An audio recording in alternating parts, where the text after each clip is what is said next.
In this video, we're going to walk you through some scenarios to help you understand how PBXww works. First of all, meet Bob and Susie. Bob and Susie own Widgets Inc. and have grown their business enough that they now need to enhance their phone systems. Once they signed up with PBXww through one of the authorized providers, they were able to do some very cool things very easily. Let's start with Bob.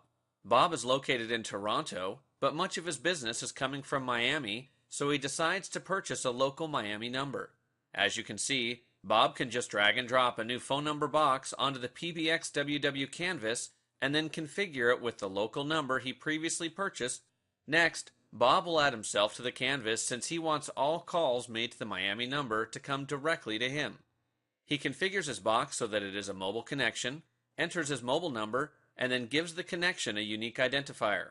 Now that Bob has added both a local Miami number and himself to the canvas, he can simply single-click on the connector located at the end of the box and then extend a cable between the two boxes to create the connection. Now that the connection has been made, the system is active and all calls made to the Miami number will ring through to Bob's mobile phone. After some time, Bob realizes that he's in his office a lot, so he decides he would like the Miami number to also ring through to his office in Toronto. To do this, Bob simply opens his box on PBXww and clicks the plus sign to add another contact method, specifically a landline. He then enters his office number in Toronto and gives the contact method a unique identifier. As you can see, the system will now ring both Bob's mobile phone and his office phone simultaneously anytime someone calls the Miami number. What's even better is that if Bob wants his office phone number to ring first, since that's where he spends most of his time, he can simply slide the mobile contact method down the timeline so that it will start ringing when the office line stops ringing. Or he can stretch a contact method if he wants that phone to ring for a longer or shorter period of time. Bob then realizes that he can't always answer his phone, so he decides to add voicemail by clicking and dragging a voicemail box to the canvas. He then configures his voicemail by selecting an email address where the voicemail will be sent and records his actual message. "Hi, this is Bob. Please leave a message at the tone." Bob's message will then be uploaded and the system will give him the chance to listen to the recording he made at any time and even re-record it if necessary. "Hi, this is Bob. Please leave a message at the tone." He finishes his setup by connecting a cable between his own box and his voicemail. Now let's bring Susie into the scenario.